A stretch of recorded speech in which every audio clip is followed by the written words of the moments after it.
All the Brazilian barbecue restaurants in England are amazing. Which is why we're making an amazing char-grilled steak, some cassava chips, Brazilian coleslaw, and a chimichurri sauce.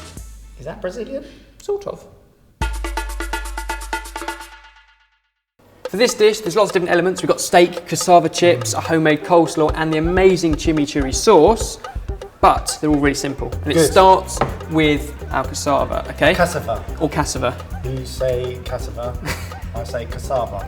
Well, whatever it is, it's an amazing root vegetable that actually we don't use enough of in this country. So what we're going to do is cut it into chips, but you've got to be careful. It's poisonous raw. What? It's poison if I eat it like this? If you were to eat that now, if I ate this nut, it's basically got elements of cyanide in it. Really? And after a couple of hours, if you ate too much, you'd get vertigo and vomiting and collapse and probably die a few hours later. So what we need to do is cook it. Brilliant. Welcome to the show. There we go. They can go into our pan with a generous pinch of salt. Bring that up to a simmer, and they need to bubble away for about 15 minutes or so, like you would potatoes, and then drain them and we'll fry them later on. But next up, we can look at our chimichurri sauce, which is unbelievable. Chimichurri? Yes. Is that chimichanga's Brazilian cousin? Maybe so. Well, actually, Argentinian cousin. Argentinian. Because chimichurri is actually an Argentinian dish originally, but it's become classic in sort of South Brazil as well, in the Gaucho region where steak is really big. Cool. Okay, so start off with 2 green chilies into a hot pan, and we just want to char those so we get a nice kind of charring. They'll begin to pop. Give them a little bit of a prick because you don't particularly want a chili to explode on you. No, you do not. Adding to this sauce, very simple, very few ingredients. 2 cloves of garlic, if you can just peel those, and a generous bunch of parsley, and I mean like loads. Loads of fresh parsley. It's a really vibrant green sauce. Is parsley the traditional herb?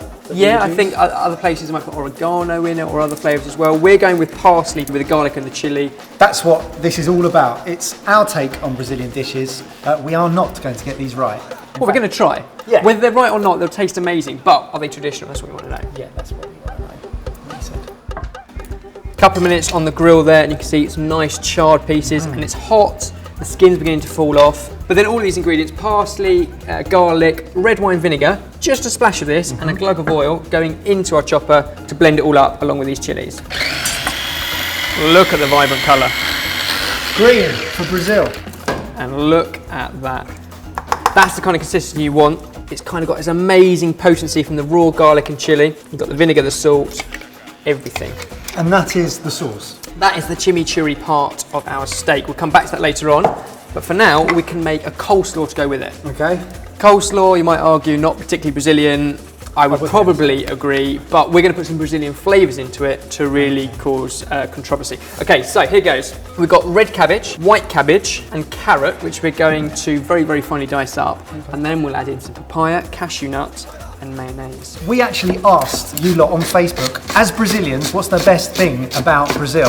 And the things that they said were all the things that I think are great about the Brazil. The football, the women, the food, the culture, the carnivals, the beaches. You know, Ipanema Beach in Brazil is like Muscle Beach or Miami Beach in that everyone is so good looking, it makes you angry. Southend in the UK. It's just like Southend Beach, yeah. Then all of those can go into a bowl, along with a tiny splash of white wine vinegar, a dollop of mayonnaise, and it doesn't need a lot, very technical dollop that one, and then a pinch of salt and pepper. And at the moment, that's pretty standard coleslaw. So if you mix that up, I'm going to put in 2 flavours now that resemble Brazil, in my eyes. Tell me about them then, Ben. Papaya, and this was an idea we got from a Brazilian restaurant in London. That place is unbelievable. The meat, it's better than any other meat I've ever tasted. I don't know whether they marinate it or whatever, perhaps you could let us know, but it's so tender and juicy, and they just bring it to your table. Once you've finished it, they bring more. Once you've finished it, they bring more. It's amazing. So there we go, not too much, just a little bit, and try not to mash that up, just kind of toss it together, along with a handful of cashew nuts, and we'll leave a few more to garnish at the end. Very nice. And that's it, a very simple slaw, takes moments to make, but the papaya and the cashew, it's a little hint towards a Brazilian classic food. So there we go. The last thing to look at is our steak. You've saved the best till last. So that's going to go into the pan. And that's not going to need more than a minute or so on either side. At this point, we can probably drain our cassava chips. Now, be super careful because you want to get rid of all of that excess water And at that point, you put it into your fryer, which has got oil preheated at 180 degrees Celsius. It'll make a little noise, but it'll go super crispy.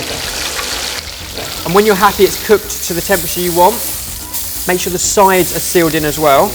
And then transfer it to a warm plate and leave it to rest for a good couple of minutes. In the meantime, we can plate up everything else. Grab our chips.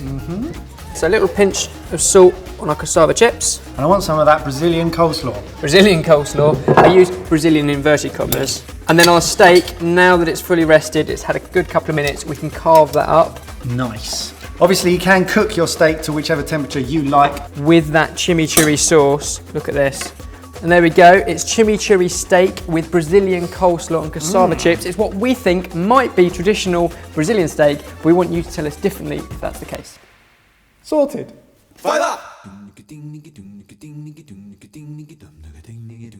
It's spicy and tangy and fresh, all in one. There's so many flavours. It's got garlic, it's got chilli. And because we've charred the chilies, you get a slight smokiness as well. I'm loving that. And hopefully this is pretty close to the gaucho style of cooking in Brazil. And if it's not, I'm sure they will let us know.